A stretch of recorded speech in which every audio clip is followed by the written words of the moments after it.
Good morning, park managers, and welcome back. Today I'm going to be showing you how I make my cactus forests, and sort of like basically the main way I love making my desert enclosures. It's slightly sparse but has like these nice areas of lush cactus forest, and you can do as much as you want, but you got to remember it might make it difficult for some of your dinosaurs to walk through. Now, a lot of time I always mention in my live streams how I use reference pictures every now and then if I get stuck, and this is just one for example.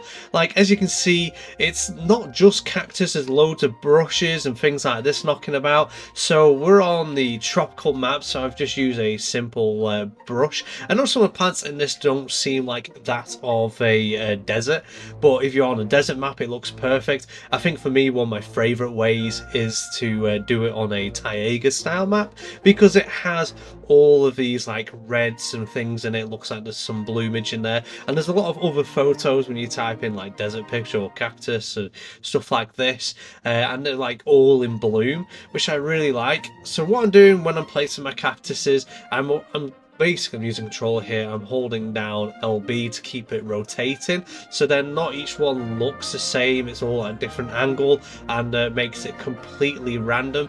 And then as well, I like to add a bit of colour, so there's a bit like bloomage going on, so there is some flowering cactus, and I feel like this aloe vera works really well for that. So it adds a tiny bit of colour, but not too much. But nevertheless, this is probably one of my favourite ways of making it.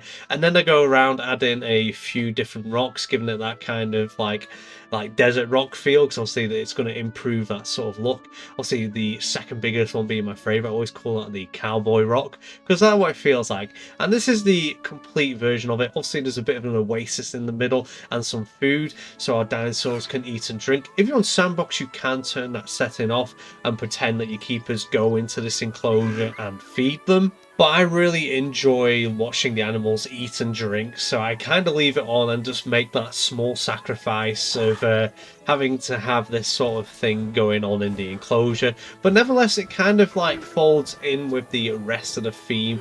A lot of greenery from the cactus. It kind of just sort of blends in with it all. And you know, you're in the desert, you do come across desert oasis every now and then. So it has that kind of subtle feel to it. And honestly, this is probably one of my favorite way of doing the cactus like forests, and it makes like a really cool look. A lot of time I like doing this for like a Margosaurus, because it has like a spiky look, and they kind of like sort of like go two and two together, as it were. And I also like Ankylosaurids in these enclosures. It kind of hides them a little bit, but not enough that you can't see them in certain areas, and it just, you know, that's just a personal choice to me. Anyways, I hope you've enjoyed this and it's giving you some inspiration for your builds. And as always, thank you for watching. Until next time, I'll see you later.